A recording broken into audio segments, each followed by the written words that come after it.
Hey, how's it going, Big Orange Nation? Tennessee is set to host their first major game at home this year. Their first SEC game of the season. The SEC opener at home for the Volunteers as the hated arch rival Florida Gators do come to town. And with that, Tennessee is set to host just an absolutely elite group of visitors from 2025, 2026, 2027 this coming weekend. They've been waiting for this. You've had Chattanooga at home. You've had Kent State at home. Now we've got four straight coming up at home with Florida, Alabama, Kentucky, and Mississippi State. That's four straight home games.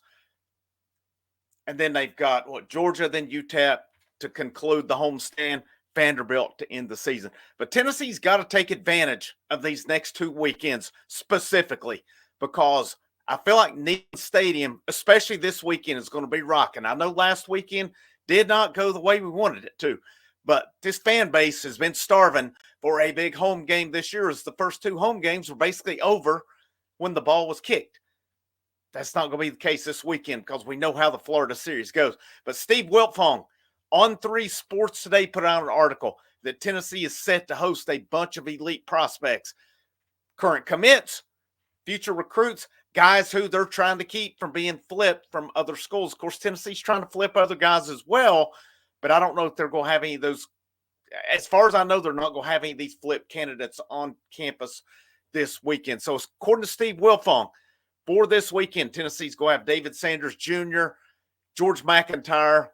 They're both in the fold. They're both solid. There's been no talk about them taking visits. Marion Dye, defensive lineman out of Indiana, is going to be in. He's talked about schools are trying to get him on campus, but he's solid right now.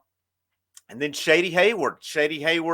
It said he'll be in town the next 2 weekends, and he actually just took a visit to Georgia, this past weekend. That one kind of come out of the blue. Based on everything I've read, though, it seems like Tennessee's still in pretty good shape to hold on to him, and they've got a couple weekends in a row coming up to really make that impression on him as well. Travis Smith Jr., a guy who they've talked about visiting Auburn.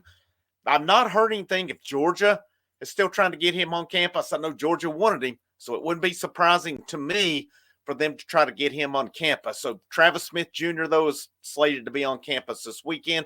Ethan Utley, commitment out of Nashville, is slated to be on campus as well. So that's the main guys I'm seeing for 2025. That's not to say that that is all of them, but this is who Wiltfong highlighted in his article. For 2026 now, you've got, according to the publication, it's the top quarterback in the nation, Faison Brandon. It's a guy, from what I've read, he's fired up to get back to campus. He's fired up to be here this weekend. This is a guy, if you're Tennessee, of course, anything recruiting, teams are going to keep coming after him. You got to keep going hard after him as well. The fact that he's fired up to be there, excited to be back on Rocky Top, to me is a big deal. You've got him coming in, the number 1 quarterback, and then it was announced today that the number 1 ranked edge rusher, Zion Ely, that he'll be on campus this weekend as well.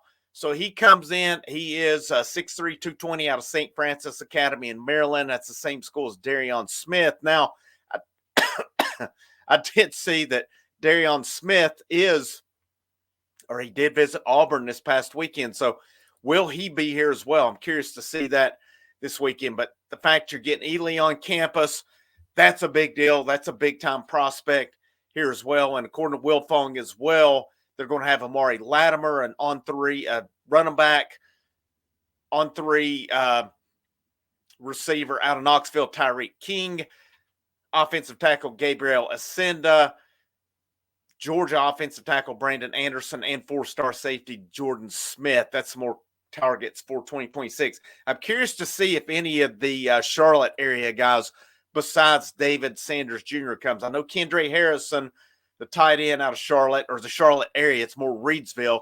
He's slated to be here next weekend. I'm curious to see if any guys like Smoke Matthews, Leo Delaney, Brody Keith, any of these guys may possibly show up one of these next 2 weekends, because I think for Tennessee, this is the 2. Again, I've stated it, and I cannot state it enough. I think this is the one where you really want to make an impression, get these guys on campus. And if you're a Tennessee Vols football team, I think you've got a lot to prove this weekend as well after what just happened. People are questioning you. People are questioning your offense. Are recruits hearing this or not? We don't know, but it is that opportunity for Tennessee to make that statement. And to me, if there's ever a time that you're going to drill Florida, I'm always good with just beating Florida. This, to me, is a year, though. I think you make a real statement to the country and you make a real statement to these recruits. Yeah, was it an outlier last week or was it the norm?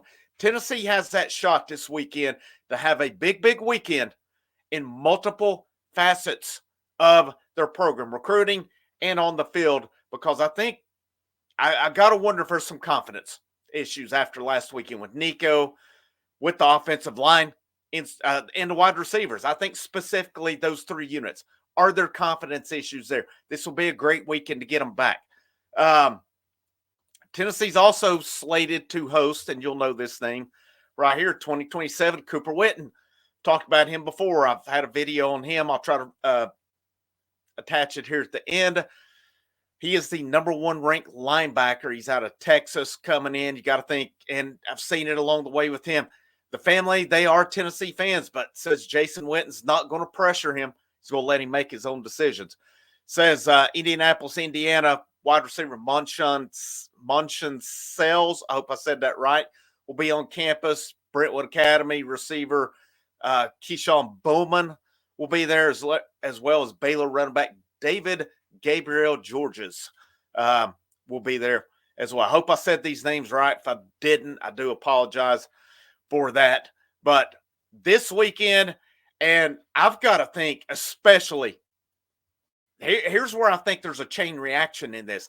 If Tennessee performs big this weekend, they have this big weekend for recruits. They show off to these guys who are on campus.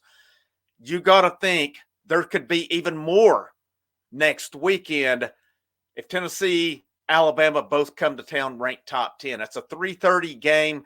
Maybe that one's a little better. Tennessee finally, I'm glad it's a 3:30 game. I'm kind of over these night games at this point, but I do like that it's a night game in Neyland this weekend. But make no mistake about it, a 3:30 game in Neyland is pretty electric as well. I really think based on everything that's happened, this program, they know what happened last weekend. I don't think you have a room full of idiots in there. I really don't. I think there's guys who understand what happened. Maybe, who knows?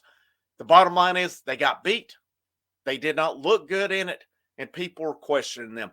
This is a perfect weekend with these elite prospects on campus, a night game in Neyland Stadium, a crowd that's going to be fired up for this one. Again, the first big night game, the first big, I consider, home game of the season.